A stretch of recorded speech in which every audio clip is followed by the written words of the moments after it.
Can you defend yourself in a street fight? No, I can. No. पूछ रहा हूँ। Yeah, definitely not. No.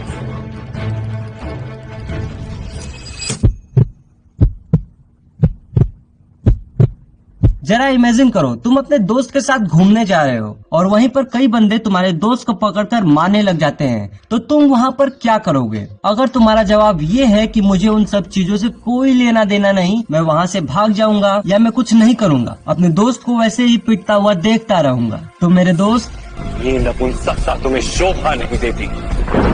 युद्ध करना तुम्हारा कर्तव्य है पार्थ, शस्त्र उठाओ। अगर मैं अपने दोस्त के साथ रहता और कभी ऐसी सिचुएशन होता और भले ही मुझे उन लोगों से कोई लेना देना नहीं होता, फिर भी मैं अपने दोस्त के साथ खड़ा रहता, फाइट करता, और अगर फाइट नहीं भी करना आता तो दोनों भाई पिट के आते, लेकिन भागता कभी नहीं। और यहीं पर हम दोनों को फाइटिंग स्किल्स का बेसिक नॉलेज भी होता ना, तो हम 4-5 बंदों को तो इजीली हैंडल कर सकते थे। और एक चीज जरा और इमेजिन करना, तुम अपने बहन या फीमेल फ्रेंड के साथ घूम रहे हो और वहीं पर कुछ लोग जानबूझकर आकर तुम्हारे दोस्त के ऊपर गलत कमेंट करते हैं, उसे बुली करने लग जाते हैं, तो तुम क्या उस सिचुएशन पे फाइट करके अपने फ्रेंड को प्रोटेक्ट कर पाओगे? अगर तुम्हें कहीं ना कहीं ये लग रहा है कि शायद ना कर पाऊँ, so this is a masterpiece video for you. अगर तुम इस वीडियो को पूरा एंड तक देखते हो तो ना सिर्फ तुम्हें फाइटिंग स्किल्स के बारे में पता चलेगा, बल्कि तुम्हारा फाइटिंग को लेकर जो माइंडसेट है वो भी पूरा चेंज हो जाएगा। लड़ाई हर किसी को आनी चाहिए, लेकिन सिर्फ ताकत के लिए नहीं, ताकतवर बनने के लिए, सेल्फ डिफेंस, कॉन्फिडेंस और डिसिप्लिन के लिए। ये तीनों चीजें लड़ना सिखाती हैं। आज मैं तुम्हें बताऊंगा फाइटिंग स्किल्स के 3 मेन फॉर्म और हर फॉर्म में 3 बेसिक मूव, और इन्हीं मूव की प्रैक्टिस करके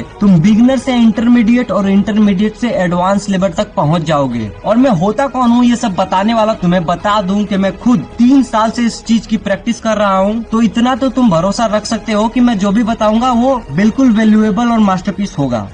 बॉक्सिंग सिर्फ मुक्केबाजी का गेम नहीं है। अब यहाँ पर कुछ लोगों को ऐसा लगता है कि नहीं, सिर्फ बॉक्सिंग मुक्केबाजी का गेम होता है, इसमें हाथ चलाना होता है और क्या ही करना होता है। तो मैं उन लोगों को बता दूं कि ऐसा बिल्कुल नहीं होता है मेरी जान। ये टाइमिंग, फुटवर्क और पावर का एक मास्टरपीस कॉम्बिनेशन होता है। अगर तुम सही तरीके से और सही जगह पर पंच मारना सीख गए तो आधी लड़ाई तो वहीं खत्म है। बॉक्सिंग के 3 बेसिक पंच होते हैं। पहला, जैब। ये पंच का इस्तेमाल से सामने वाले की प्लानिंग बिगड़ जाती है। क्रॉस, ये एक ऐसा पावरफुल पंच है कि जिसे तुम मास्टर कर लेते हो तो तुम्हारा पंच सामने वाला का चेहरा तोड़ने का हथियार बन जाएगा। तीसरा, हुक पंच। इस पंच को परफॉर्म बिल्कुल साइड से किया जाता है, जो सामने वाले के लिए अनएक्सपेक्टेड होता है। मॉ थाई, ये एक प्राचीन मार्शल आर्ट फॉर्म है। इसमें हाथ, पैर, घुटने और कोहनियों का यूज होता है। और मॉ थाई मार्शल आर्ट फॉर्म के यूज से तुम ना सिर्फ मार्शल आर्ट सीख पाओगे, बल्कि तुम अपने बॉडी में बैलेंस लाना सीख जाओगे। इसका पहला किक होता है फ्रंट किक, और इस किक को परफॉर्म बिगिनर लेवल के लोग भी कर लेते हैं। और हाँ, ये किक दिखने में भले इजी लग रही हो, पर ये है पावरफुल किक,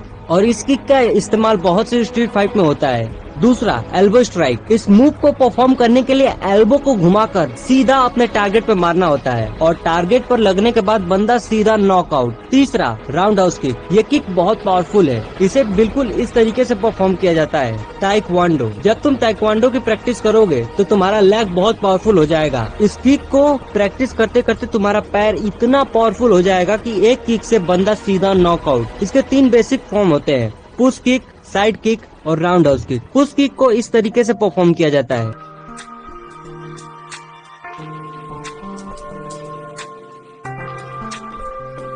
साइड किक को ऐसे,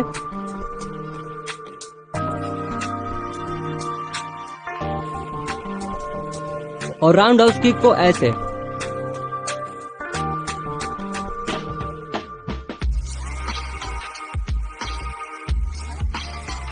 एंड मेरा one of the favourite kick, round house kick. अब यहाँ पे मैंने 3 मार्शल आर्ट फॉर्म बताए हैं और उनमें से 3 बेसिक मूव भी बता चुका हूँ, लेकिन इन मूव्स को सीखना ही काफी नहीं है, इसे मास्टर करना होगा, ताकि तुम्हारा हर एक पंच, हर एक मूव इतना पावर हो कि बंदा सीधा नॉकआउट हो जाए। ब्रूस ली कहते थे, मुझे उस इंसान से बिल्कुल भी डर नहीं लगता जिसे 10,000 मूव आते हैं, बल्कि मुझे उस इंसान से डर लगता है जिसने एक किक को 10,000 बार प्रैक्टिस किया है। मैं पर्सनली राउंड हाउस किक की प्रैक्टिस बहुत बार किया हूँ, और इसलिए ये किक मेरा बहुत पावरफुल किक है। अब इन मार्शल आर्ट फॉर्म्स के अलावा मैं तुम्हें ह्यूमन बॉडी के कुछ वीक पॉइंट बताना चाहूंगा। ह्यूमन बॉडी के वीक पॉइंट होते हैं ईयर, नोज, माउथ, चेस्ट और स्टमच के बीच का पार्ट, ये कुछ ऐसे वीक पॉइंट होते हैं जहाँ चोट लगने के बाद बंदा दोबारा उठ नहीं पाता है। अगर तुम अभी तक मुझे सुन रहे हो तो कांग्रेचुलेशन ब्रो। मैं तुम्हें एक चीज सजेस्ट करना चाहूंगा, जाओ और पंचिंग बैग ऑर्डर कर लो। मैं और मेरे दोस्त मिलकर 3 फुट का एक विक्ट्री का पंचिंग बॉक्स ऑर्डर किए थे। और मैं तुम्हें बता दूं कि सिर्फ वीडियोस देखते रहने से कुछ नहीं होने वाला, तुम्हें इस चीज की प्रैक्टिस करनी होगी। और इन 3 मार्शल आर्ट फॉर्म को पूरी शिद्दत से प्रैक्टिस करोगे तो तुम अपने आप में बदलाव देखोगे। ये ना सिर्फ तुम्हारी फिजिकल स्ट्रेंथ, फाइटिंग स्किल्स को इम्प्रूव करेगा, बल्कि तुम्हारा मेंटल टफनेस को और डिसिप्लिन को भी लाएगा।